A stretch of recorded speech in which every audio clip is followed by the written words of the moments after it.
She scrubbed floors for a living. He owned half the city and buried his enemies without a second thought.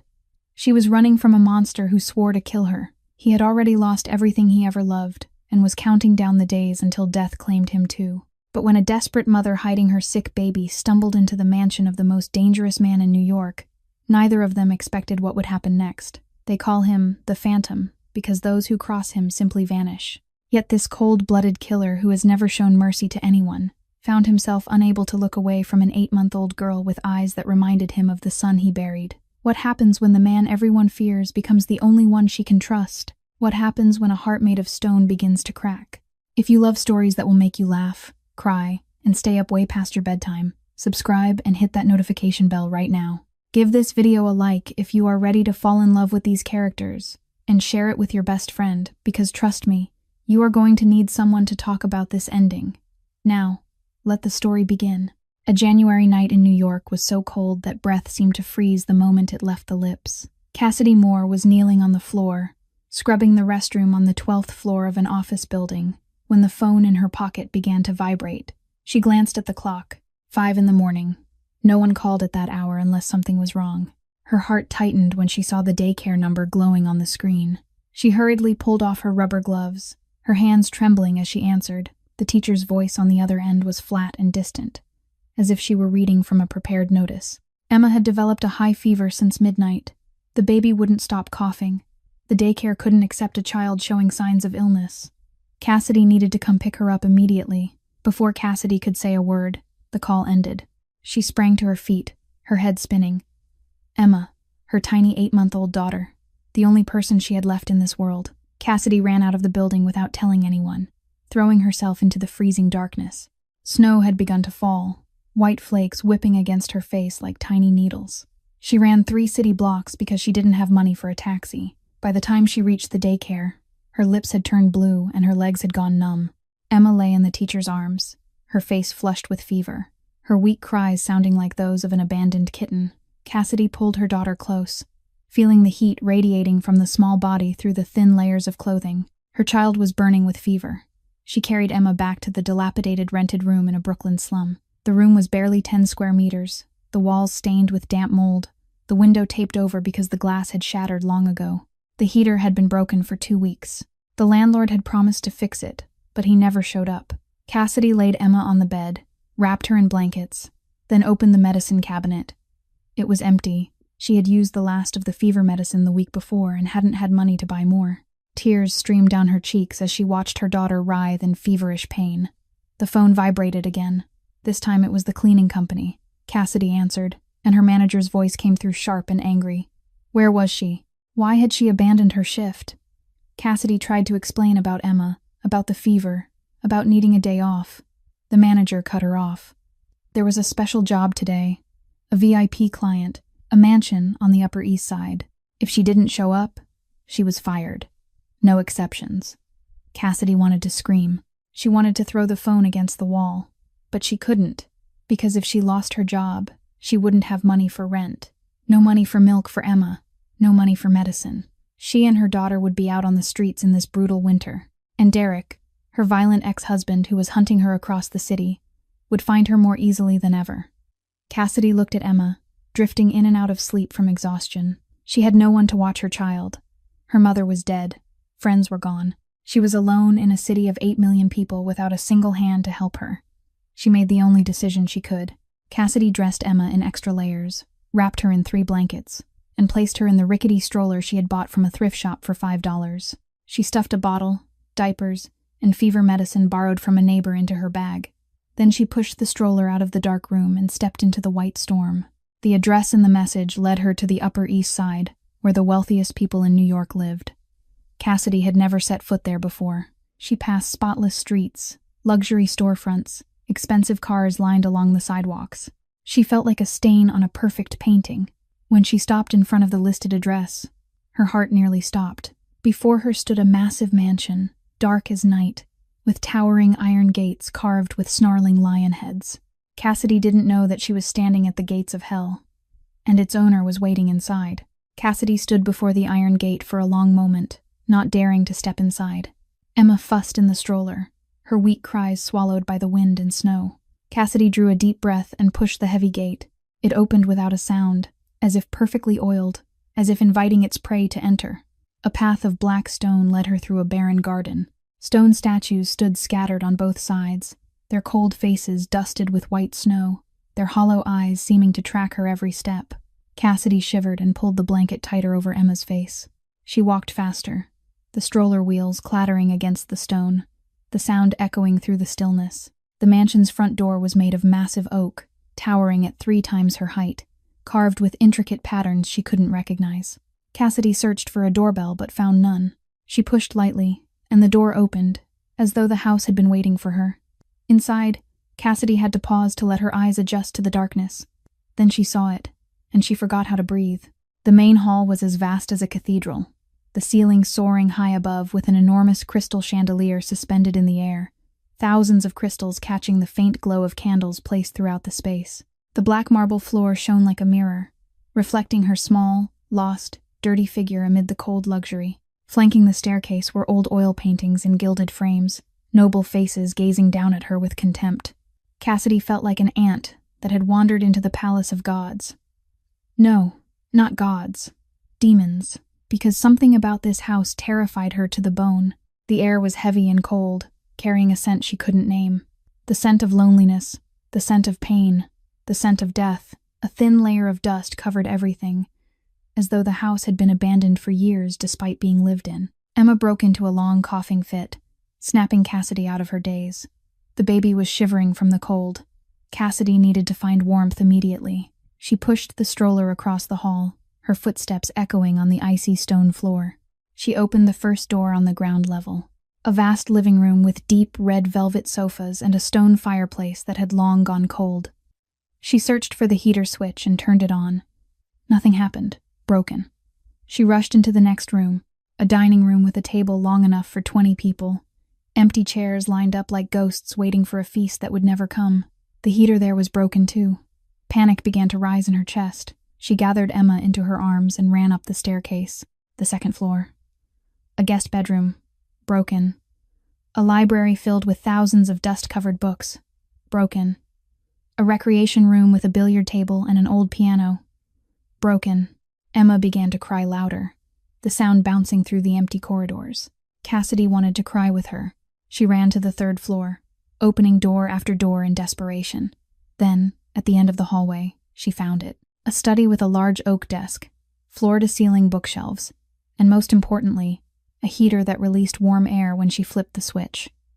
Cassidy nearly cried with relief. She pushed Emma's stroller into the room and placed it near the heater, but not too close. She removed some layers from her daughter, wiped the sweat from the baby's forehead, and gave her fever medicine.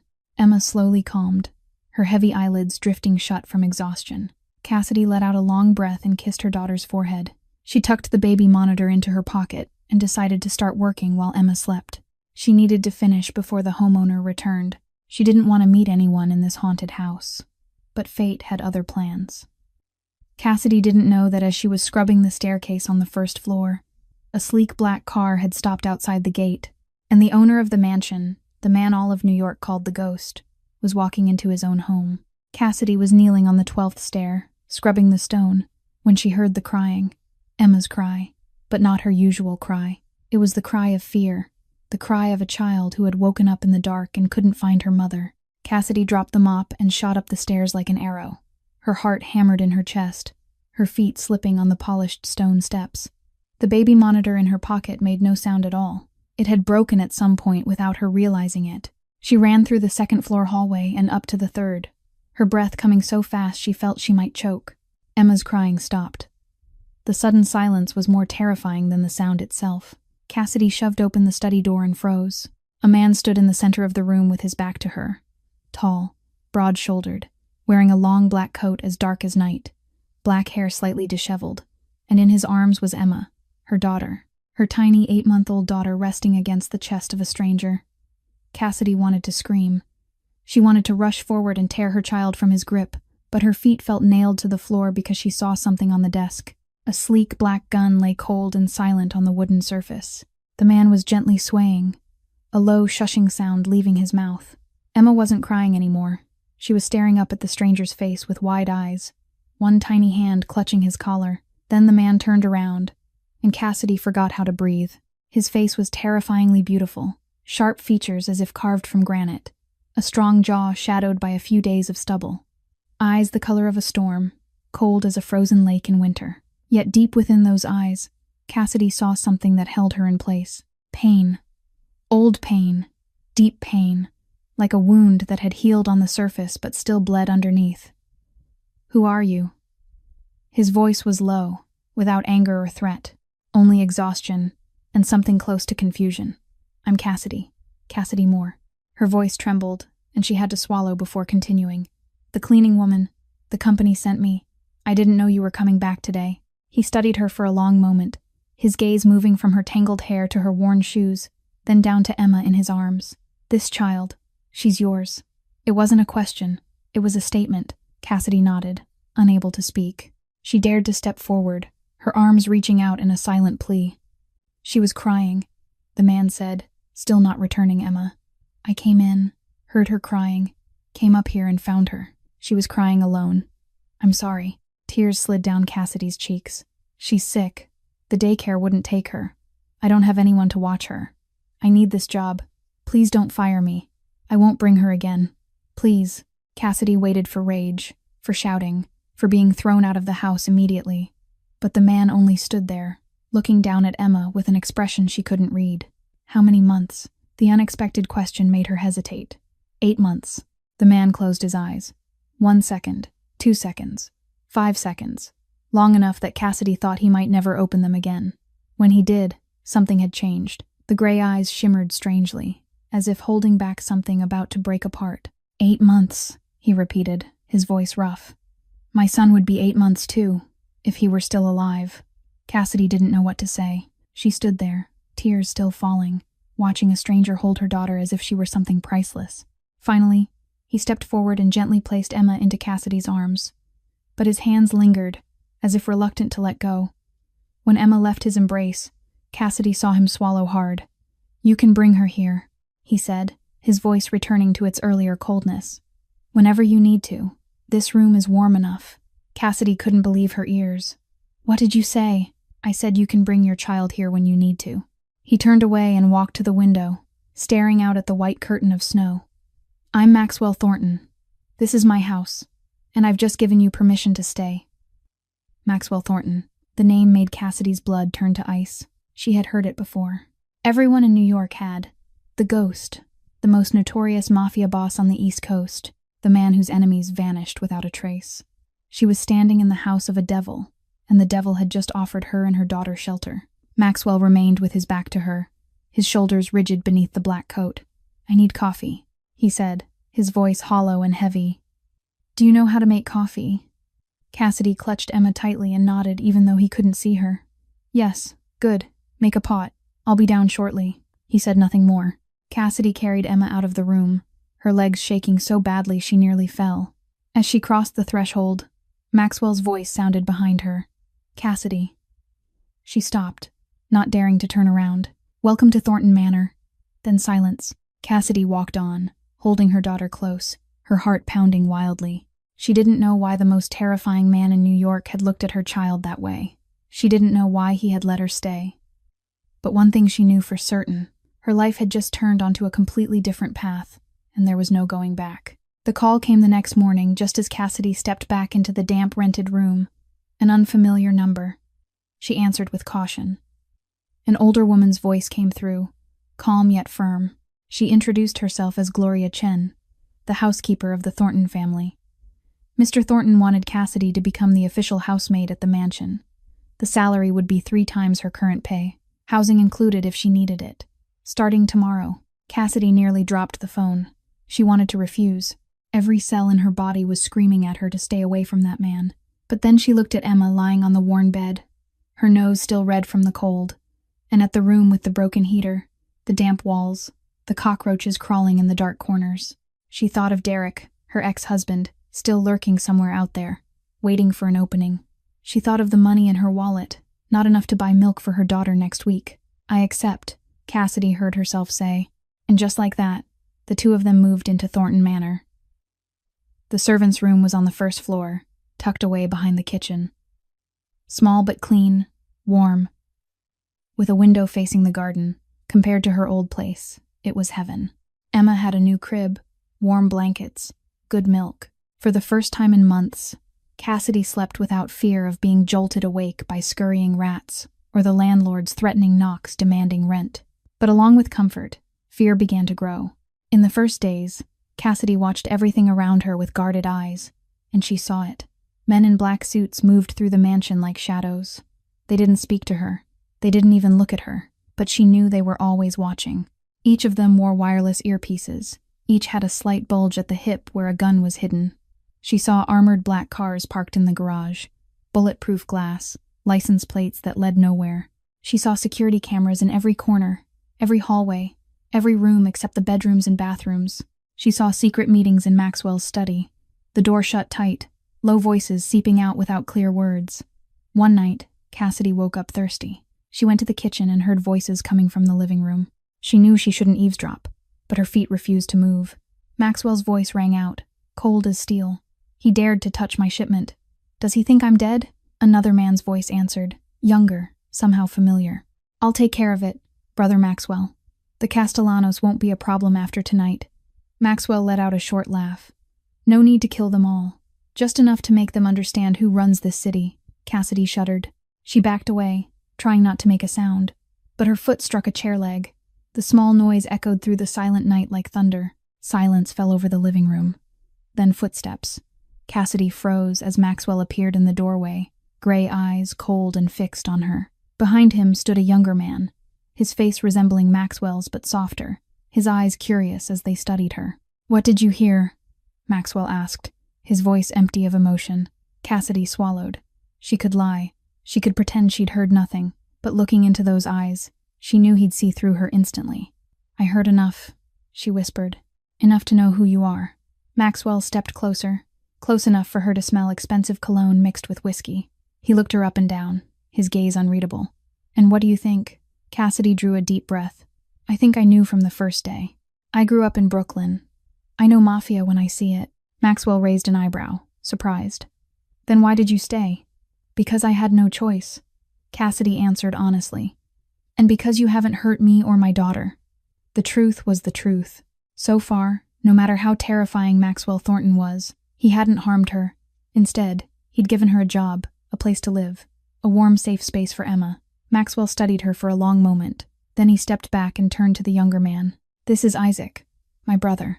Isaac nodded at Cassidy, a friendly smile so different from his brother's cold demeanor.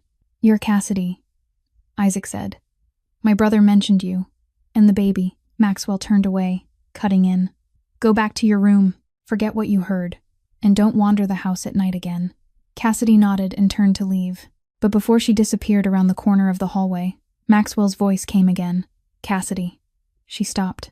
"You're safe here. You and the child. No one is allowed to touch what's mine." She didn't know whether he meant it or was simply keeping her silent. But that night, lying beside Emma as she slept peacefully, Cassidy realized something strange. For the first time in years, she felt protected. By a mafia boss. By a killer. By a man the whole world called the Ghost.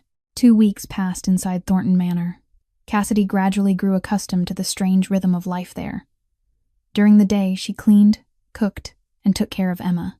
At night, she stayed quietly in her room, pretending not to hear the footsteps, the late-night conversations, the cars arriving and leaving in the darkness. Maxwell rarely appeared. He truly was like a ghost, coming and going without anyone knowing. But Cassidy noticed one thing. Whenever he was home, those gray eyes always searched for Emma. He didn't come close. He didn't touch the baby. He only stood at a distance and watched, with the expression of someone enduring a nameless torment. One night, Cassidy woke up to a strange sound. It wasn't Emma. The baby was sleeping peacefully in her crib. The sound came from outside her room, from the hallway leading to the kitchen. She opened the door softly and saw a figure standing in front of her room. Maxwell. She didn't know how long he had been standing there, staring through the slightly open door, at the crib placed near the window. Moonlight fell across his face, and Cassidy saw something she had never seen before. Pain, raw, unhidden. As if in the darkness, Maxwell no longer needed a mask. "What are you doing here?" Cassidy asked quietly, not wanting to startle him. Maxwell didn't answer right away. He kept looking into the room, at the small crib where Emma slept. When he spoke, his voice was hoarse, as if it hadn't been used in a very long time. She sleeps so peacefully. Thomas never slept like that. He cried at night. Victoria had to stay up all night to soothe him. Cassidy stood still, barely daring to breathe. This was the first time Maxwell had spoken his wife and child's names, the first time he had opened the door to his past. Victoria was my wife, Maxwell continued, his eyes still fixed on the darkness. We married because our families arranged it, 2 Mafia bloodlines forming an alliance. I thought it would be a cold marriage, but I was wrong. He paused, swallowing hard. She was the only person who wasn't afraid of me. She dared to argue with me, dared to hit me when I spoke out of line, dared to love me even knowing I was a devil. And when Thomas was born, I thought my life was complete. Cassidy felt her heart tighten. She knew this story wouldn't end well. The Castellanos. Maxwell spat the name as if it were poison. A rival gang wanted my territory. They knew they couldn't kill me, so they killed what mattered most. He turned to look at Cassidy, and she saw those gray eyes glisten in the moonlight. Victoria was feeding Thomas when they broke in. She grabbed him and ran into the bedroom, trying to hide. But they found her. Maxwell's voice broke. He couldn't go on. She died, holding him in her arms, still trying to shield him even after she was shot. When I got home, I found them lying in a pool of blood. Thomas was still in his mother's arms, as if he were sleeping. But he wasn't sleeping. Cassidy didn't realize she was crying until she felt tears sliding down her chin. She wanted to say something, to comfort him, but there were no words big enough for that kind of pain. I killed them all, Maxwell said, his voice hollow. Every last one. With my own hands, I made them beg, made them scream, but it didn't change anything. Victoria was still dead, Thomas was still dead, and I was still alive, still waking up every day in this empty house. He leaned against the wall, as if his legs no longer had the strength to hold him. I went to Germany for 6 months, tried to run away, but I couldn't escape the memories. I couldn't escape Thomas's crying in my head every night. I couldn't escape Victoria's scent on the pillow. Maxwell lifted his eyes to Cassidy, and she saw something she never thought she would. Tears, sliding down that granite-cold face. The most terrifying mafia boss in New York was crying in front of her. No sobbing, no shaking breaths, just silent tears falling, as if he had grown used to crying alone. Then I met Emma, Maxwell whispered. 8 months old, exactly like Thomas would be if he were still alive. And I can't look away. I can't stop looking, even though every time I see her, my heart feels like it's being torn apart piece by piece. Cassidy didn't know what she was doing until she felt her hand rest on Maxwell's shoulder. He flinched under the gentle touch, as if it had been far too long since anyone had touched him with kindness. "It's not your fault," she said, her voice breaking. "What happened wasn't your fault." Maxwell shook his head, tears still falling. "I was the husband, the father. It was my job to protect them, and I failed. No one can protect the people they love from everything," Cassidy said softly, tears running down her own cheeks. "Believe me, I know that feeling. The feeling of not being strong enough to protect. The feeling of failure. But you're still alive. And sometimes, staying alive is the bravest thing a person can do." Maxwell looked at her, and for the first time, Cassidy no longer saw the terrifying ghost. She saw only a man shattered by losing everything, just like her.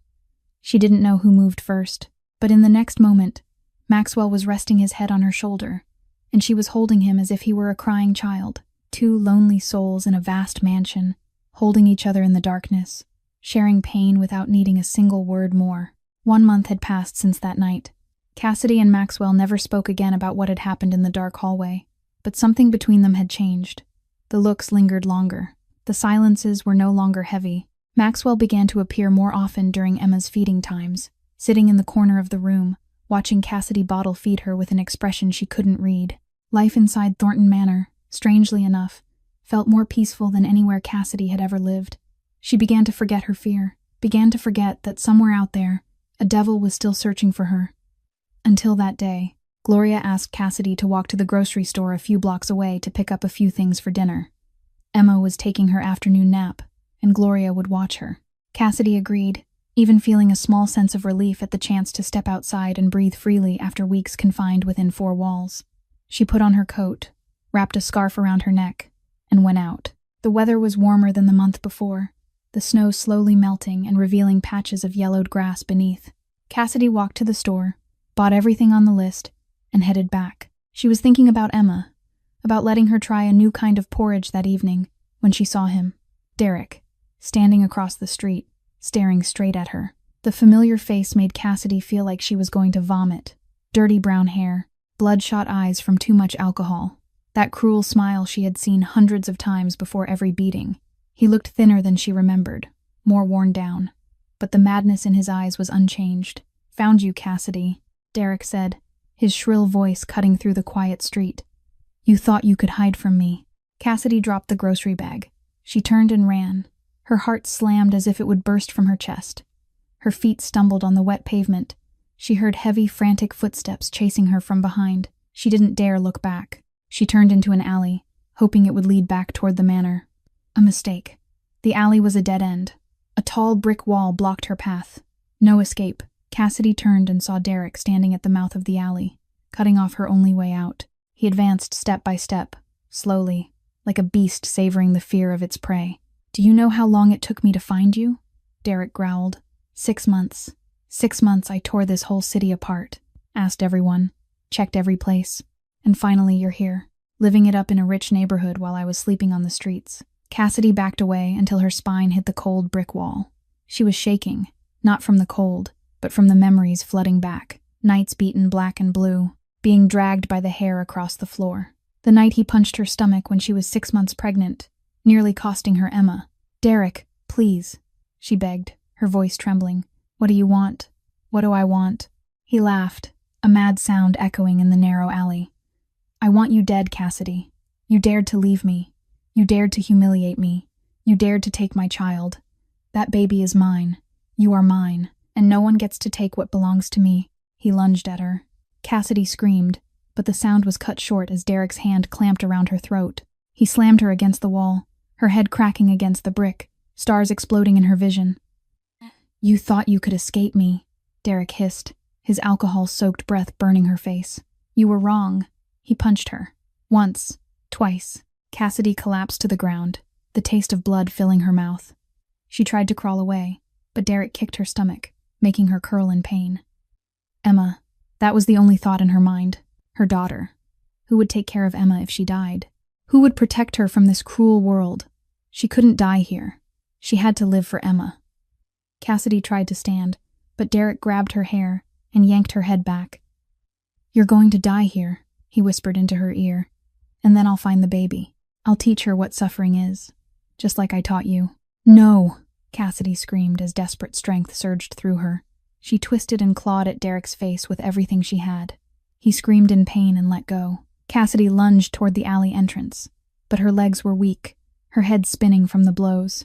She didn't make it far before Derek caught up and shoved her face down onto the ground. "You bitch!" He pinned her down, both hands tightening around her throat. "This time you're not getting away." Cassidy couldn't breathe. She stared up at the gray sky, bright spots dancing before her eyes. She thought of Emma, of her daughter's smile, of the first time she had said "Mama." She didn't want to die. She didn't want to leave her daughter alone. But her strength was fading. Darkness was closing in. Then suddenly, the weight on her body vanished. Cassidy coughed violently, dragging air into her lungs. Through her tears, she saw 2 men dressed in black, pulling Derek away from her. And standing at the end of the alley, silent like a ghost in daylight, was Maxwell Thornton. His gray eyes were no longer cold. They were burning, a hellfire Cassidy had never seen before. Maxwell walked up to Derek, who was being held firmly by the 2 guards. He didn't speak, he only looked. Then he turned to Cassidy, knelt beside her, and gently lifted her up. Her face was bruised, blood streaked from the corner of her mouth, but she was alive. "Who did this to you?" Maxwell asked, his voice terrifyingly calm. Cassidy didn't answer. She didn't need to. Maxwell looked at Derek and understood everything. He pulled Cassidy into his arms, one hand steadying her, the other wiping blood from her face. "He'll never touch you again," Maxwell said, his voice ice cold. "I swear it." Then he signaled to the men in black. They dragged Derek away, his screams echoing and then fading inside a black car parked at the alley entrance. Cassidy didn't ask where they were taking Derek. She didn't want to know. She collapsed against Maxwell's chest, sobbing uncontrollably, while his arms wrapped around her as if she were the most precious thing in the world. Maxwell drove Cassidy back to the mansion in silence. She sat beside him in the armored black car, her body shaking uncontrollably even though the heater was turned all the way up. He didn't say a word. He only removed his coat and draped it over her shoulders. His cologne surrounded her, warm and strangely safe. When they reached the mansion, Gloria was already waiting at the door, her face pale with worry. "Emma is still sleeping," she said. "The baby didn't know anything." Cassidy let out a shaky breath. At least her daughter hadn't seen her like this. Maxwell took her upstairs to a bedroom on the second floor. Not the small servant's room, but a spacious room with a large bed and windows overlooking the garden. His private doctor was already there, a middle-aged man with steady hands and eyes that didn't ask questions. He treated Cassidy's injuries in silence. Her split lip needed 2 stitches. The bruising around her eye would take weeks to fade. One of her ribs had a small fracture, not serious but painful with every breath. Cassidy endured it all without crying. She had cried enough. When the doctor left, Maxwell remained in the corner of the room, his back against the wall, his eyes never leaving her for a second. He had changed clothes. Cassidy noticed he was wearing something different from the alley, and on the sleeve of his white shirt there was something dark red, like dried blood. She didn't ask whose blood it was. "He'll never look for you again," Maxwell said quietly, breaking the silence. Cassidy looked at him and understood the meaning of those words. Derek was dead. The man who had once been her husband, who had beaten her for years, who had nearly killed her and the child in her womb, no longer existed in this world. She waited for fear to come, for disgust, for guilt over a life taken. But nothing came, only relief. A deep relief so overwhelming it made her want to cry. She had lived in fear of Derek for years, afraid of his shadow, afraid of his voice, afraid of his footsteps. And now that fear was gone, forever, by the hand of a Mafia boss. "Why?" Cassidy asked hoarsely. "Why did you do this for me?" Maxwell didn't answer right away. He walked over to the bed and sat beside her, close enough that she could count his thick black lashes, close enough to see the small scars on his sculpted face. "Because I couldn't save my wife and child," Maxwell said, his voice breaking. "But I could save you, and the baby." Cassidy felt tears spill over even though she thought she had none left. Maxwell lifted his hand and gently wiped a tear from her cheek with his thumb. His hand was warm. The hand that had killed for her was warm enough to make her want to lean into it and cry. "What kind of man are you?" she whispered. "Someone who kills without hesitation, yet is gentle with a child who isn't his. Cruel to his enemies, yet saving a woman who has nothing to give in return." Maxwell looked at her, his gray eyes deep as a stormy sea. "I'm a devil, Cassidy," he said. "I've done things you can't imagine. I have more blood on my hands than you could ever count. But with you, with Emma, I want to be someone else. Even if it's only pretending, even if it's only for a moment. That isn't pretending," Cassidy said, not knowing where the courage came from. "A man pretending doesn't cry the way you cried that night. A man pretending doesn't look at my daughter like she's his entire world." Maxwell froze. He looked at her as if she had seen straight through him. Maybe she had. "You should rest," he said, standing as if to leave. But Cassidy's hand caught his sleeve. An instinctive act, a wordless plea. "Stay," she whispered. "Please, I don't want to be alone tonight." Maxwell looked down at her hand on his sleeve, then into her eyes, and Cassidy saw the ice wall in those gray eyes crack. He didn't say anything. He simply sat back down beside the bed, then removed his shoes and lay down next to her, keeping just enough distance not to touch, yet close enough for her to feel his warmth. They lay there in the dark, staring at the ceiling, saying nothing. Cassidy heard her own heartbeat, heard Maxwell's steady breathing beside her, heard the wind outside the window. "Thank you," she whispered into the darkness. "For saving me, for saving my daughter."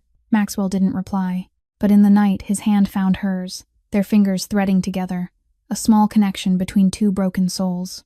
Cassidy didn't know when she drifted off, but as she fell asleep, for the first time in years, she didn't have nightmares. For the first time, she truly felt safe. Inside the Devil's Mansion, beside the most feared Mafia boss in New York, his hand was still holding hers when dawn finally came. 2 weeks had passed since that night. The injuries on Cassidy's face were slowly healing, leaving only faint bruises that a light layer of makeup could hide. But the greatest change wasn't in her body.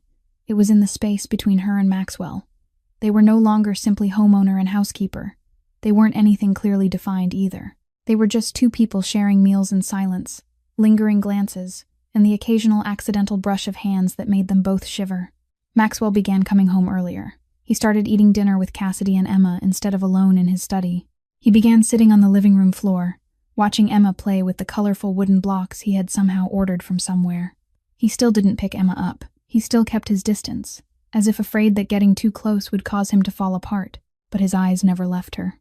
And Emma, guided by the quiet instinct of a child, seemed to sense it. She began crawling toward Maxwell whenever she saw him, offering him toys, laughing openly when he was near, babbling meaningless sounds as if trying to speak to him. Maxwell froze every time it happened, like a deer caught in headlights, unsure whether to move forward or retreat. That afternoon began like any other. Cassidy was preparing dinner in the kitchen.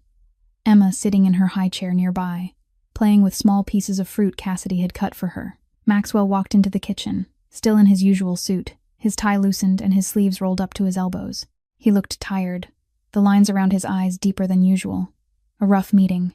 Cassidy asked softly, having learned to read his mood through the smallest signs. Maxwell nodded and sat down across from Emma. He reached for a slice of apple from her plate, but Emma was faster. Her tiny hand closed around his finger, holding it tight, and she giggled. Maxwell froze as always, but this time, instead of pulling away, he let it be. He left his finger in her small hand. Cassidy turned to look, her heart tightening at the sight. The most powerful man in New York sat completely still because an 8-month-old baby was holding his finger. Then it happened. Emma looked up at Maxwell, her eyes round and clear like crystal. She opened her mouth, and a single word echoed clearly in the quiet kitchen. "Papa." Time stopped. Cassidy dropped the knife she was holding. The sound of metal hitting the floor rang out sharply, but no one noticed. Maxwell stared at Emma, his face drained of color as if he had seen a ghost. The baby had no idea what she had done. She just smiled and repeated the word again, cheerful and innocent. "Papa, Papa." Maxwell shot to his feet. The chair crashed backward into the cabinet with a loud bang. He staggered back, gray eyes wide with terror, as if someone had driven a blade straight into his chest. "No," he whispered, his voice trembling. "No, no, no."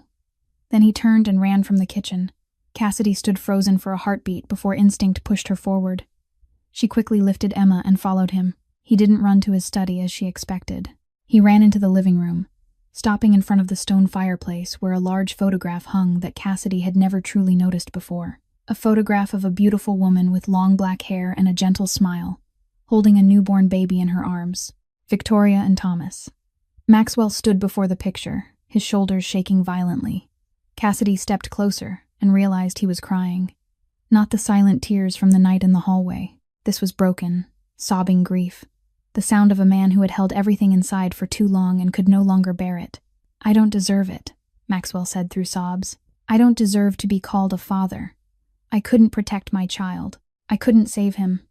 Thomas died because of me. Victoria died because of me. And now this baby calls me Papa, as if I deserve that. But I don't. I'm a failure. I'm a killer. I'm a devil." Cassidy set Emma down on the floor and stepped behind Maxwell. She didn't know what she was doing, only that she couldn't let him collapse alone. She wrapped her arms around him from behind, pressing her cheek against his back, feeling every tremor running through his body. "You protected my daughter," she whispered. "You saved her from a man who wanted to kill her. You gave her a home. You gave her safety. You gave her love she can feel even when you don't say it. To me, to Emma, you deserve to be called a father more than anyone in this world." Maxwell turned around, his eyes red, his face soaked with tears. He looked at Cassidy as if she were the only light in the darkness, threatening to swallow him whole. Then he pulled her into his arms, holding her so tightly she could barely breathe. And she held him back, letting him cry into her shoulder, letting him release all the pain he had buried for 8 months. Emma crawled over to their legs, looking up at the two adults holding each other. She didn't understand what was happening. She only tugged on Maxwell's pant leg and repeated the word once more. "Papa, up." Maxwell slowly loosened his hold on Cassidy. He looked down at Emma, tears still streaming down his face. Then, for the first time since Thomas died, he bent down and picked up a child. Emma laughed, her tiny arms wrapping around his neck. "Papa," she said, as if it were the most natural thing in the world. Maxwell held her tightly against his chest and kissed the fine, silky hair on her head. He cried and laughed at the same time, a strange sound Cassidy had never heard before. "Yes," he whispered, his voice breaking. "Papa's here. Papa's here." Cassidy stood watching them, tears running down her face without bothering to wipe them away. She knew this was the moment that changed everything. Maxwell was no longer the cold ghost. He was a father learning how to love again. And somehow, she had become part of that journey. 1 month had passed since the day Emma called Maxwell Papa. Everything inside Thornton Manor had changed in ways Cassidy never expected. Maxwell was no longer a shadow slipping through the hallways. He was present at every meal. He read stories to Emma every night before bed. He learned how to change diapers, how to mix formula, how to soothe her when she cried in the night. To the outside world, he was still the terrifying Mafia boss, but inside this mansion, he was simply a man trying to be a father. Cassidy watched that transformation with a heart full of conflict. She felt warmth every time she saw Maxwell holding Emma. She felt her pulse falter whenever their eyes met by accident. But she also noticed something wasn't right. Maxwell was growing paler by the day. The dark circles beneath his eyes were deeper. Sometimes she saw him stop mid-step, lift a hand to his head, close his eyes as if enduring an invisible pain. He thought she didn't notice, but she noticed everything. She noticed the pill bottle locked inside the drawer of his study. She saw it by accident when she brought him coffee, catching him as he hurriedly swallowed several white pills. He hid them quickly enough that she pretended not to see. But she had seen them, and she was afraid. That night, as Cassidy was putting Emma to sleep, she heard a loud noise from upstairs, the sound of something crashing to the floor. Her heart tightened. She laid Emma back into her crib and ran to the 3rd floor. The door to Maxwell's study was ajar, yellow light spilling into the hallway. Cassidy pushed the door open and froze. Maxwell lay on the floor, motionless. Papers from his desk were scattered everywhere. The chair tipped over. A glass of whiskey shattered into 100 pieces. "No." Cassidy rushed to him and dropped to her knees, lifting his head with both hands. His face was white as paper, cold sweat soaking his forehead. He was breathing, but shallow and uneven. "Maxwell." She shook him, her voice trembling.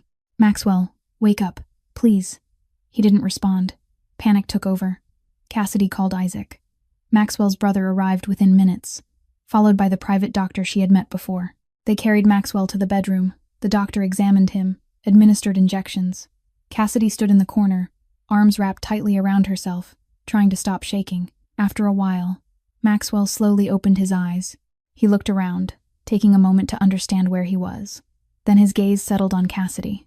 In those gray eyes she saw what she feared most: acceptance, surrender. As if he had always known this moment would come and had no intention of fighting it. "Leave us," Maxwell said to the doctor and to Isaac, his voice rough. "I need to speak with her. Alone." Isaac looked at his brother, then at Cassidy, worry written across his face. But he said nothing. He nodded and guided the doctor out, closing the door behind them. Silence filled the room. Cassidy stepped to the bed and sat beside Maxwell. She wanted to scream, to demand answers, to know what was happening. But when she looked into those exhausted eyes, only one word came out: "Why?" Maxwell closed his eyes and drew a deep breath. When he opened them again, she saw that he had made a decision. The decision to tell the truth. "I have a brain tumor," he said calmly, as if talking about the weather. "Terminal. Doctors in Germany diagnosed it 6 months ago. They gave me about 6 months to live. Now it's probably closer to 3, maybe less." Cassidy felt as if all the air had been pulled from the room. She couldn't breathe. She couldn't think. She could only stare at Maxwell with wide, terrified eyes. "No," she whispered. "No, you're lying." Maxwell shook his head, a sad smile crossing his lips. "I wish I were lying, but I'm not. That's why I went to Germany. That's why I came back. I wanted to die at home. I wanted to put everything in order before I go. Then you and Emma appeared." He paused and lifted a trembling hand to her cheek. His hand was weak now, no longer the powerful hand of a Mafia boss. "I wasn't going to tell you," he whispered. "I planned to leave without anyone knowing. But then Emma called me Papa. Then you looked at me like I deserved to live. And I don't want to hide from you anymore. I want you to know the truth, no matter how ugly it is." Tears streamed down Cassidy's face. She didn't wipe them away. She just looked at Maxwell, the man who had saved her, protected her, given her and her daughter a home.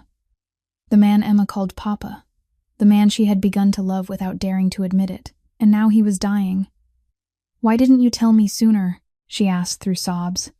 "Why did you hide it from me?" "Because I didn't want you to look at me like that," Maxwell said, his thumb brushing away her tears. "With pity, with grief, I wanted you to remember me as strong, not as a dying man." "You're an idiot," Cassidy said, her voice breaking.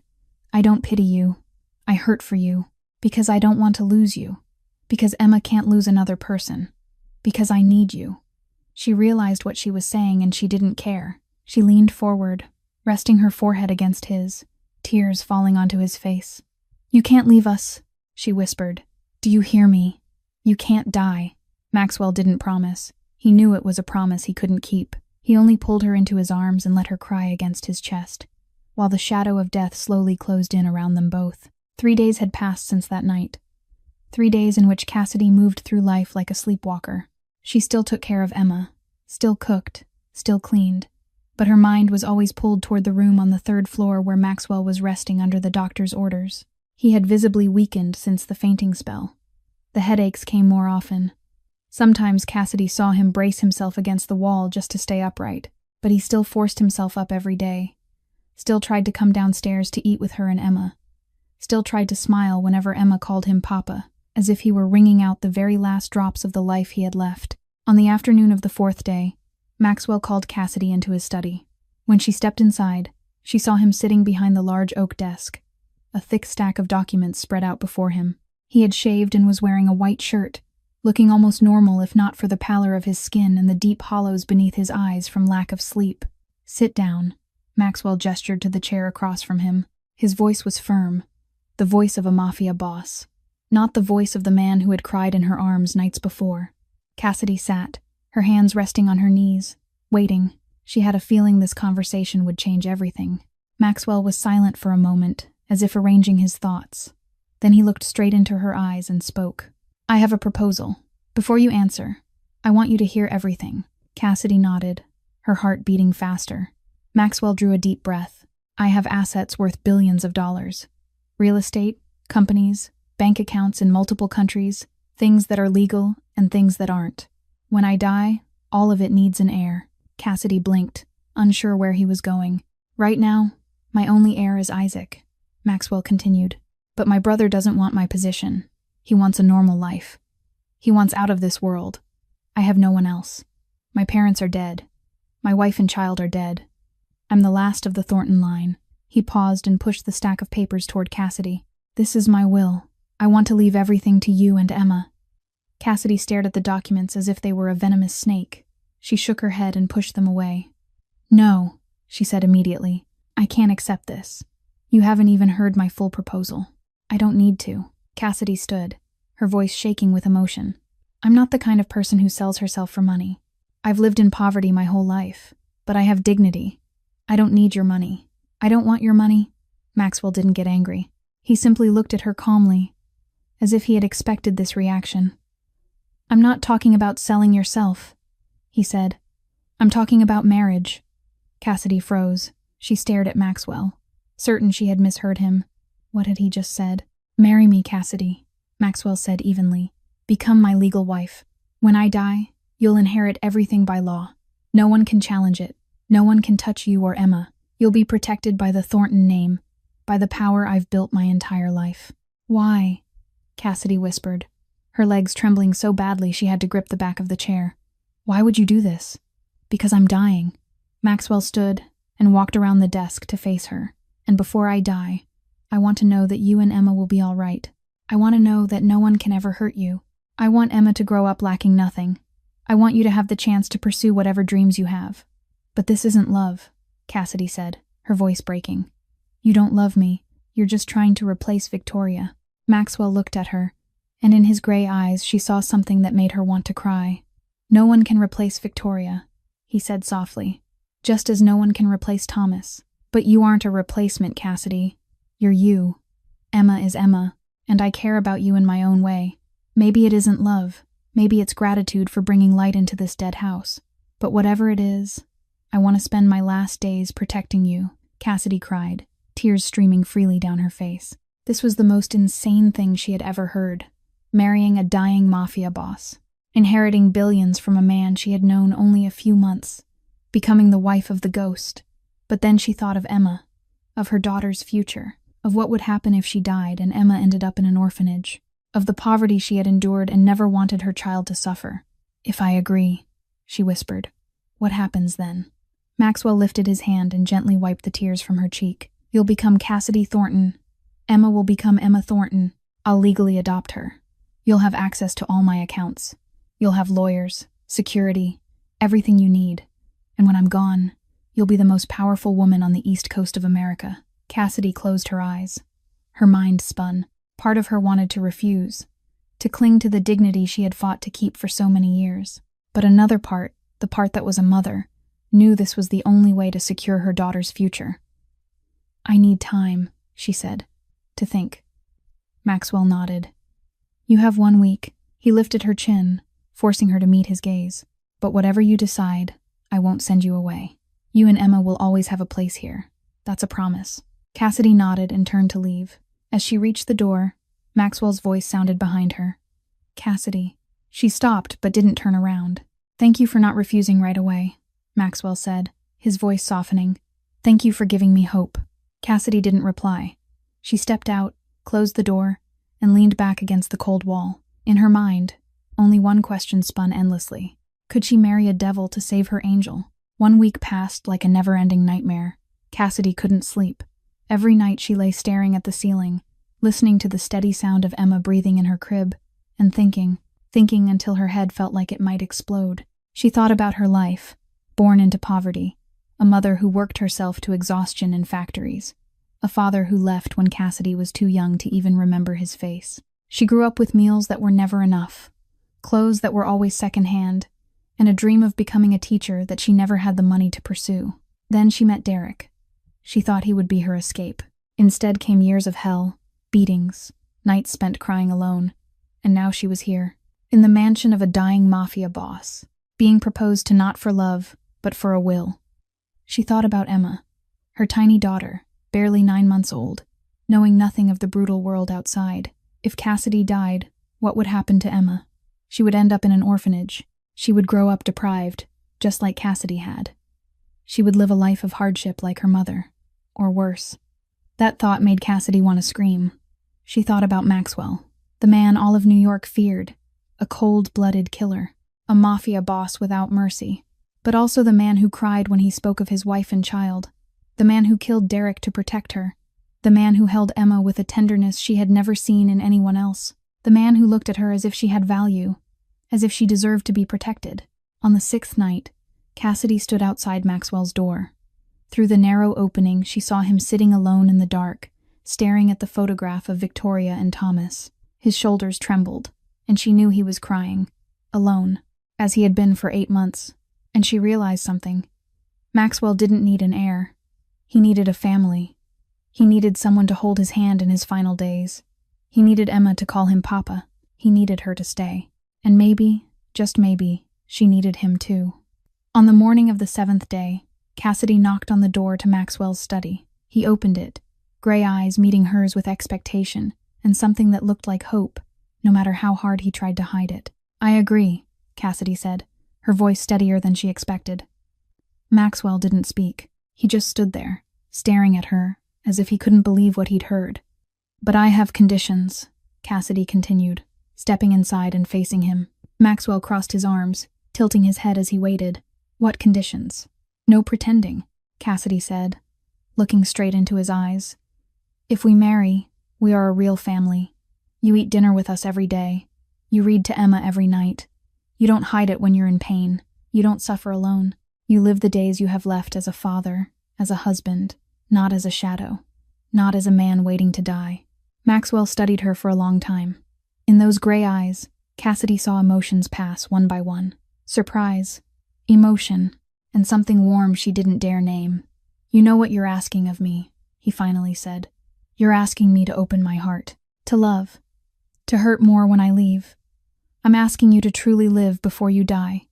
Cassidy replied without hesitation. "That's my condition. If you can't accept it, I won't sign anything. Silence stretched on. Cassidy began to think he would refuse, that he would withdraw the offer, that she had gone too far. Then Maxwell stepped in front of her, close enough that she could feel his breath on her lips, close enough to count the early strands of gray at his temples. Then he bent down and kissed her forehead, softly, gently, like a vow more sacred than any spoken oath. I agree, he whispered, his lips still resting against her skin. I'll truly live. For you, for Emma, for this family. Cassidy closed her eyes and let the tears fall.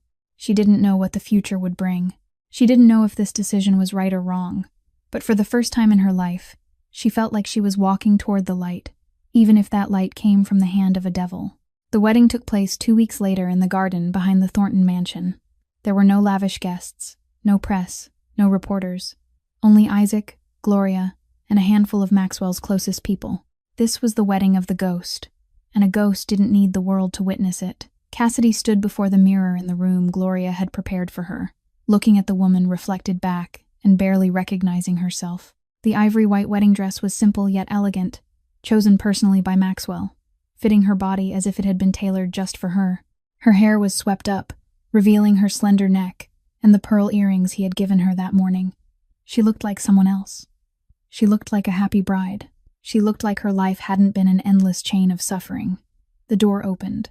Cassidy turned and saw Maxwell standing there, dressed in a classic black suit, no tie, the top button undone to reveal the skin at his throat. He was so handsome she forgot how to breathe, and he was looking at her as if she were the sun after a long winter. You're beautiful, Maxwell said, his voice rough. You don't need anything at all, and you're still the most beautiful woman I've ever seen. Cassidy felt her cheeks warm. She wasn't used to being praised like that, wasn't used to that look. You don't look bad yourself, she replied, trying to sound calm while her heart raced wildly.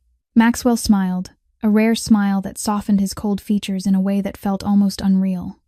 He stepped forward and held out his hand. Let's go, my fiancé. Cassidy placed her hand in his and let him lead her into the garden. The ceremony was held beneath an arch of white flowers, soft golden lights glowing like falling stars in the night. Emma sat in Gloria's arms, wearing a tiny pale pink princess dress, a white bow in her hair, clapping happily without understanding anything that was happening. The officiant read the familiar words, but Cassidy didn't hear them. She only looked at Maxwell, and Maxwell only looked at her. When it came time for the vows, the officiant said Maxwell could speak his own. He nodded, turned to face Cassidy, and took both her hands in his. Cassidy, he began, his voice low but steady. I don't promise forever, because I don't have forever to give. I don't promise to be with you until we're old and gray, because my time is limited. But I promise this. Every day I have left belongs to you and Emma. Every breath I have left is to protect you. Every remaining beat of my heart is for you. I promise to love you with everything I have and everything I am, even if the time is short, even if I don't deserve it. I promise to live, truly live, until I no longer can. Tears streamed down Cassidy's face. She didn't try to stop them. She only squeezed his hands tighter, feeling the slight tremor in those powerful fingers. She had prepared her own vows. Maxwell, she said, her voice shaking but determined. I come to you with empty hands, with nothing but a small child and a heart full of scars. But I promise to stay by your side, not because of money, not because of protection, but because you showed me that even in the deepest darkness, there can still be light. I promise to be your family, to be the hand you hold when you're in pain, to be the arms you lean on when you're tired, to be the one who stays with you until... She couldn't go on. The last words caught in her throat, but Maxwell understood. He nodded, tears falling down his own cheeks. Until, he repeated softly, that's enough. When the officiant declared them legally husband and wife and said the groom could kiss the bride, Maxwell gently lifted Cassidy's chin. He kissed her slowly, tenderly, with reverence, as if she were the most precious thing he had ever touched. Cassidy closed her eyes and returned the kiss, forgetting everything around them. Papa, Mama. Emma's voice broke the sacred moment, making them both pause and laugh. She was waving her hands, asking to be picked up. Maxwell lifted Emma into his arms and kissed her forehead. That's right, little princess, he whispered. Papa's here, Mama's here, and now we're a family, a real family. On their wedding night, Maxwell didn't touch Cassidy right away. He simply lay beside her, holding her from behind, his lips brushing her shoulder. They lay there in the dark, listening to each other's heartbeats. "Thank you," Maxwell whispered into her ear, "for giving me a family in my final days."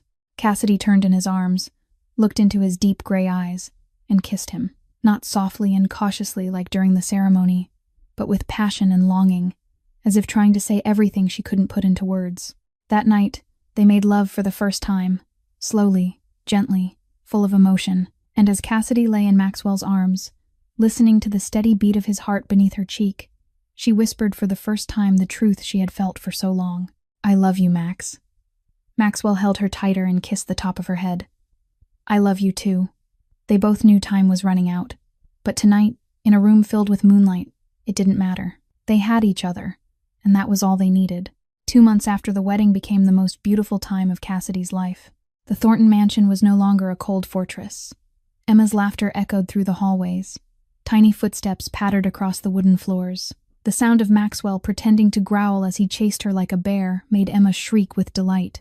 These were the sounds the house had been missing for 8 long months, and now they had returned. Maxwell changed in ways even Isaac couldn't believe. The most feared Mafia boss on the East Coast now sat on the floor building blocks with his 9-month-old adopted daughter. He learned how to cook porridge for Emma, even though the first batch burned horribly. He woke at 3 in the morning when she cried at night and walked her around the room until she fell asleep again. He sang lullabies in a low, rough voice, and even though he couldn't sing well, Emma still smiled in her sleep. To Cassidy, Maxwell was nothing like the ghost she had heard about. He brought her coffee every morning.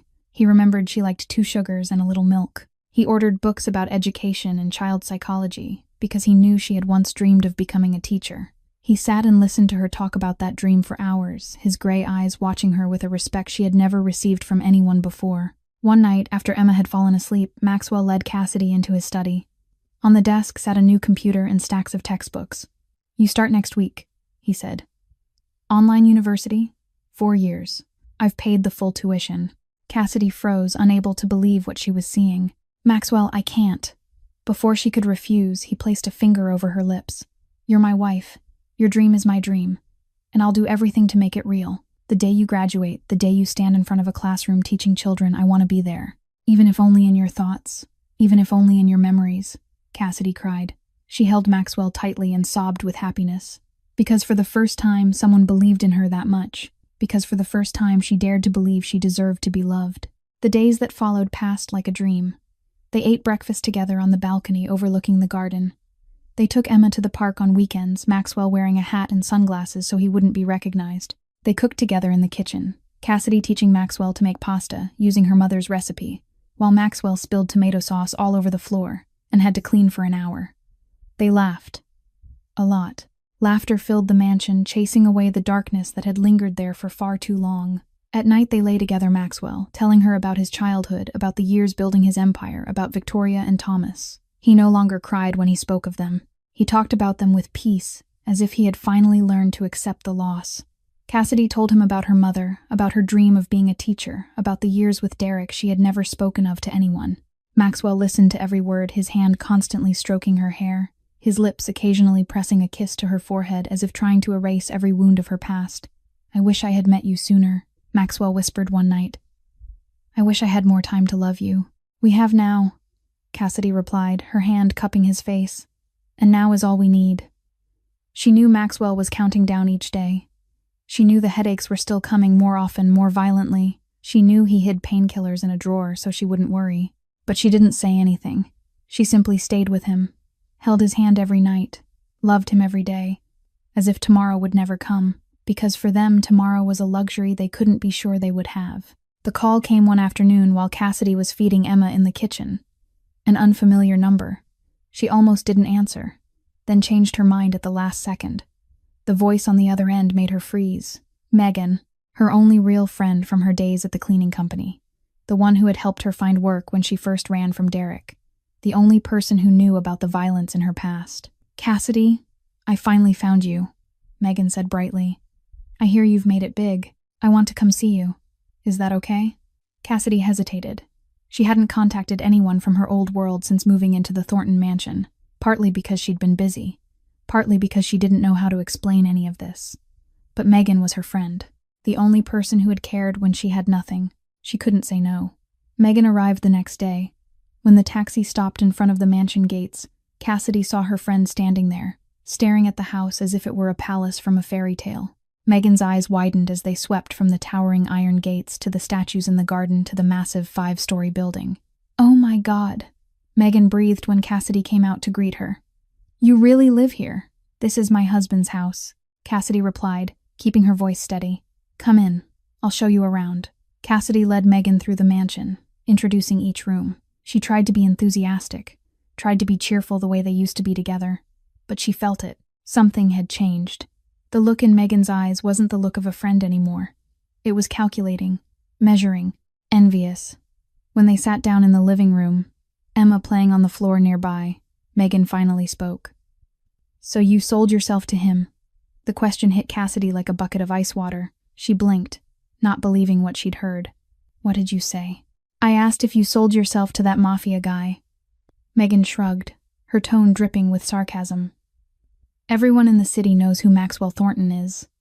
A Mafia boss, a killer, and you, my poor cleaning lady friend, are now his wife. You think I'm stupid enough not to understand what's going on." "This isn't what you think," Cassidy said, struggling to keep the anger rising in her chest under control.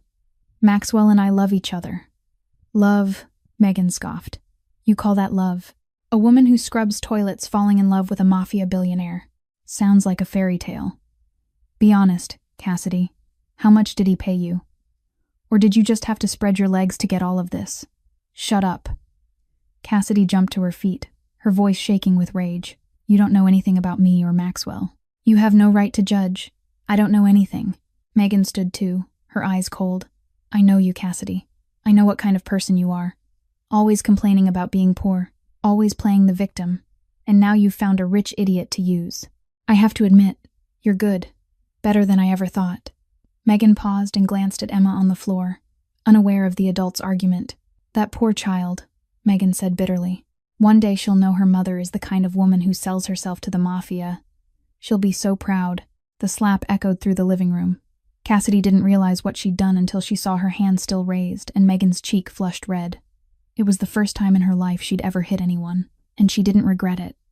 "Get out of my house," Cassidy said, her voice icy. "Get out right now. You'll regret this." Megan hissed, clutching her cheek. "You're throwing me out for a Mafia bastard. I'm your only friend. Friends don't say what you just said," Cassidy replied, tears streaming down her face but her voice steady. "Friends don't judge when they don't understand. Friends don't insult their friend's child. You're not my friend. Maybe you never were. Leave." Megan stared at her for a moment, then laughed harshly. "Fine, I'm going. But remember this, Cassidy. When he gets tired of you, when he throws you out on the street, don't come crawling back to me." Then she left, her heels clicking against the stone floor, the door slamming shut behind her. Cassidy stood there for a long moment, staring at the closed door, then slowly sank to the floor. Tears poured out of her uncontrollably. Emma crawled over, her tiny hand touching Cassidy's cheek, her face worried. "Mama, cry. It's okay, baby." Cassidy pulled her into her arms, forcing a smile through the tears. Mama's okay, but she wasn't. She had just lost her only friend, the person she thought was a friend, and it hurt more than she'd expected. Maxwell came home that evening and found her sitting alone in the dark living room. He didn't ask what had happened. He simply sat beside her and pulled her into his arms, letting her cry on his shoulder. Later, Isaac told him everything. Maxwell listened, his face unreadable, but his gray eyes darkened. "She didn't deserve to be your friend," he whispered into Cassidy's hair. "Real friends don't hurt each other like that. You have me, you have Emma, you have this family. That's what matters." Cassidy looked up at him, tears still clinging to her lashes. "I know," she whispered. "It just hurts realizing she never really cared about me." Maxwell kissed her forehead. "I care," he said softly. "I'll always care. And you'll never be alone again." That night, Cassidy slept in Maxwell's arms, and though the wound from the betrayal still ached, she knew she had finally found where she truly belonged. 3 weeks passed since the day Megan walked away. The wound left by that betrayal slowly healed, and Cassidy focused on the only thing that truly mattered, her small family. Maxwell was visibly growing weaker. The headaches came more often, more violently. Sometimes he had to stop in the middle of walking, brace himself against a wall, close his eyes, and wait for the pain to pass. He tried to hide it, but Cassidy saw everything. She saw the number of pill bottles multiplying in the drawer. She saw the nights he lay awake, unable to sleep. She saw his skin growing paler with each passing day, and she knew time was running out. That morning began like any other ordinary morning. They sat at the kitchen table eating breakfast, Emma playing with her oatmeal, smearing it all over her face and hair. Maxwell laughed and helped Cassidy wipe the baby's cheeks, and in that moment he looked almost healthy, almost normal, almost as if he wasn't dying. Then Maxwell's phone vibrated. He glanced at the screen and froze. An international number, a German country code. Cassidy watched his face drain of color. She knew it was the hospital where he'd been diagnosed. She knew this call could carry the news she feared most. "Answer it," she said softly, even as her heart pounded wildly. "I'm here." Maxwell looked at her for a second, then put the call on speaker. A man's voice came through, speaking English with a distinct German accent. "Mr. Thornton, this is Dr. Weber from the Berlin hospital. I need to speak with you about an extremely urgent matter." Maxwell tightened his grip on Cassidy's hand beneath the table. "I'm listening," he said, forcing his voice to stay steady. "My wife is here. She knows everything." There was a brief pause on the line. Then Dr. Weber continued, his tone heavy. "Mr. Thornton, I don't know how to say this. There has been a mistake, a serious mistake in our laboratory." Cassidy felt the blood in her veins turn to ice. "What kind of mistake?" Maxwell asked, his voice rough. "Your test results were switched with those of another patient," Dr. Weber said, each word landing like a bullet. "That man, the patient who actually had the brain tumor, passed away 2 weeks ago. We only discovered the error during a routine file review." Silence followed. A crushing silence so heavy Cassidy could hear her own heartbeat pounding in her ears. "What are you saying?" Maxwell whispered, his voice trembling. "I'm saying you don't have a brain tumor, Mr. Thornton," Dr. Weber replied, filled with remorse. "You never did. We've rechecked the results 3 times. You're completely healthy. This is an unforgivable error on our part, and I deeply apologize for what you've endured over these past months." The phone slipped from Maxwell's hand and struck the table with a dull sound. He stared at Cassidy, his gray eyes wide, as if his mind couldn't process what he'd just heard. "I'm not sick," he whispered, sounding dazed. "I'm not dying." Cassidy couldn't speak. She just looked at him, tears streaming down her face without her realizing it. Her mind refused to accept the truth. It couldn't be real. After all the nights she'd cried, believing she was going to lose him. After all the days she'd forced herself to treasure every moment because time was supposed to be running out. After all the vows, the kisses, the nights they held each other as if tomorrow would never come. All of it had been caused by a mistake. A lab error. Maxwell hadn't been dying at all. "You're not dying," Cassidy repeated, her voice breaking. "Max, you're not dying." And then she collapsed into tears. She cried like she'd never cried before. She cried from relief. She cried from joy. She cried because all the fear she'd carried for months dissolved in a single phone call. Maxwell shot to his feet, the chair crashing backward behind him. He looked at Cassidy, then at Emma sitting in her high chair, her small face confused, unaware of what was happening. And then he did something Cassidy had never seen before. He laughed, a laugh that burst from deep in his chest, the laugh of a man who'd just been given life a second time. Then he cried, then laughed again, then cried again, all at once, as if his body didn't know how to react to the news. Maxwell rushed to Cassidy, pulled her to her feet, and crushed her in his arms. He held her so tightly she couldn't breathe, but she didn't care. She wrapped her arms around him, sobbing into his shoulder, feeling his body tremble with emotion. "I'm not dying," he kept repeating against her ear, as if he needed to hear the words to believe them. "I can stay with you. With Emma. I can watch her grow up. I can take her to school on her first day. I can watch you graduate. I can live, Cassidy. I can live." Emma began to cry. Maybe because she felt abandoned. Maybe because the sight of 2 adults laughing and crying at the same time frightened her. Maxwell released Cassidy and went to Emma's high chair, lifting her into his arms. He spun in a slow circle with her, tears still running down his face but wearing the brightest smile Cassidy had ever seen. "Papa is staying, my little princess," he said through a broken laugh. "Papa will watch you grow up. Papa will scare away any boys who get too close. Papa will cry at your wedding. Papa will be here. Emma, Papa will always be here. Emma didn't understand any of it. She only laughed, clapped her hands, and shouted happily, Papa, Mama, happy. Cassidy stepped forward and wrapped her arms around both of them. The three of them stood there in the kitchen, flooded with morning sunlight, holding each other, crying, laughing, as if the outside world no longer existed. And for the first time, Cassidy wasn't afraid of tomorrow, because tomorrow belonged to them. All the tomorrows belonged to them. 2 months had passed since that fateful call. 2 months in which Cassidy still had to remind herself every morning that this was real. Maxwell was healthy.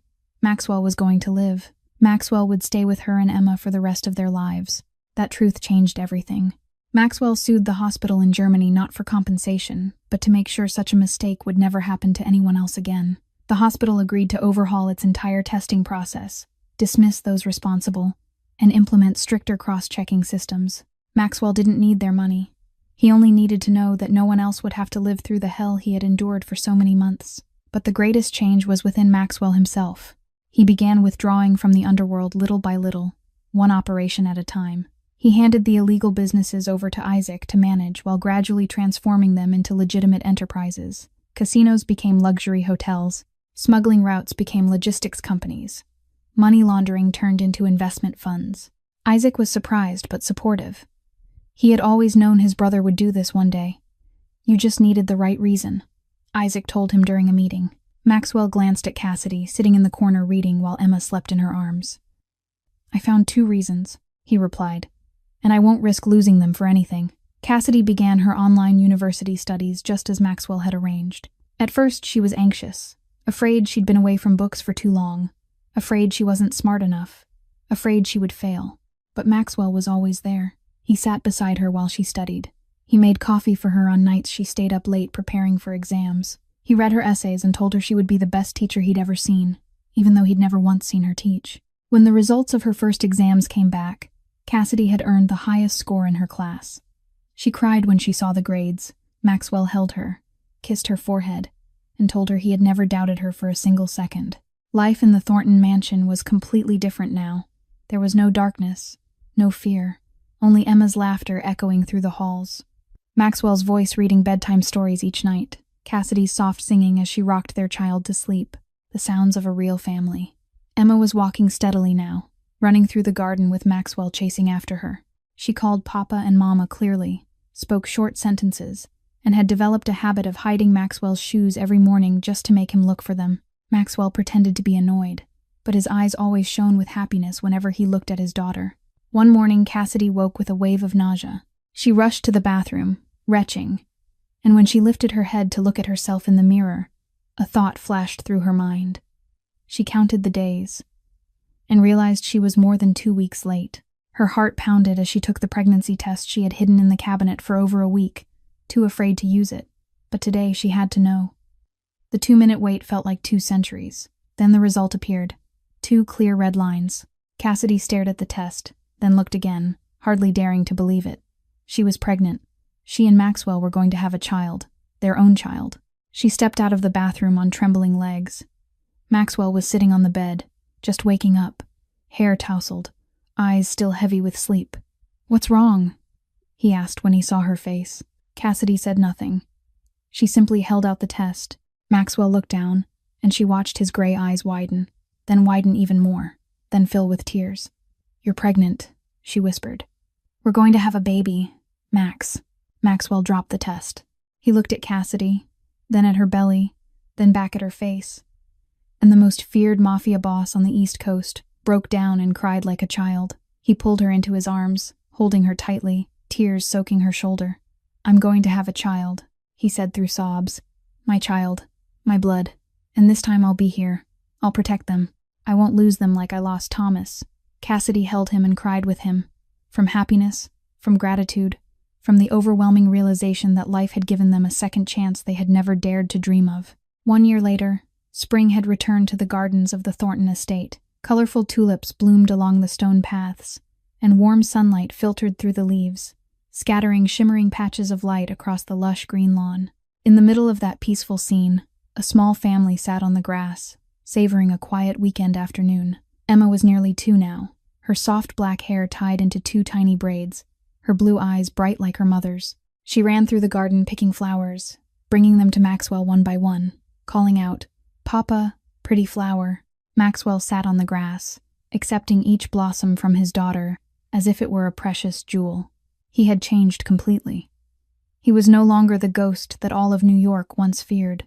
Now he was simply a father placing flowers in his wife's hair, a husband gazing at his family with eyes full of peace and gratitude. Cassidy sat beside him, one hand resting on her 4-month pregnant belly, already gently rounded. Inside her was their child, the living proof of a love neither of them had ever believed they deserved. The doctor had said it was a boy. Maxwell had cried when he heard the news. Cried from happiness, from gratitude, from the overwhelming realization that life had given him another chance to be a father. On a small table near them lay a freshly signed set of documents. The adoption papers. Emma Thornton. Her name was now official, printed on legal documents. She was no longer Derek Moore's child. She was Maxwell Thornton's daughter, chosen, protected, and loved by a father who had claimed her with his whole heart. "I still can't believe our life," Cassidy whispered, leaning her head against Maxwell's shoulder. "A year ago, I was scrubbing bathroom floors, running, living in fear every day. And now I'm here. I have a family. I have love. I have a future." "I feel the same," Maxwell replied, his hand gently stroking her hair. "A year ago, I thought I was going to die. I thought my life was over. I thought I'd never be able to love anyone again. Then you and Emma appeared, and everything changed." Emma ran back to them and climbed into Maxwell's lap, still clutching a wilted flower she'd squeezed too tightly. "Papa, Mama, love." She kissed both their cheeks, leaving streaks of dirt and grass on their faces. Neither of them cared. Maxwell wrapped his arms around his wife and daughter and looked up at the clear blue sky. He was no longer the ghost. He was a father, a husband, a man who had finally found the meaning of life after years lost in darkness. "I love you both," he whispered, "more than anything in this world." Cassidy lifted her face and kissed him softly. "We love you too, forever." And as the sunset bathed the garden in golden light, the three of them remained there, holding one another, no more words needed. Because sometimes happiness doesn't need to be spoken, it only needs to be felt, lived, cherished, moment by moment. Maxwell and Cassidy's story stands as proof of that. That light can be found in the darkest places, that love can grow from the most barren ground, that it's never too late to begin again. That family isn't blood, but the people who choose to stay through the storm. And most importantly, that every day we're alive is a precious gift worth honoring. Life may lead us into dark alleys, it may throw obstacles at us that seem impossible to overcome, but as long as we don't give up, as long as we dare to believe in tomorrow, the light will come. Maybe from where we least expect it, maybe from the hand of someone we never imagined would save us, but it will come, and that's the message this story wants to share with all of you. Thank you for listening all the way to the end of today's story. If this story touched your heart, please subscribe to the channel and turn on notifications so you won't miss new videos every day. Leave a like if you enjoyed the content, and don't forget to share this video with someone you care about. We'd love to hear from you. How did this story make you feel? Have you ever faced moments that felt impossible, only for life to surprise you in the end? Share your thoughts in the comments below. Every comment you leave is a powerful motivation for us to keep creating more meaningful stories. Wishing all of you watching this video good health, a joyful life, and days filled with peace and happiness. Goodbye, and we'll see you again in the next video.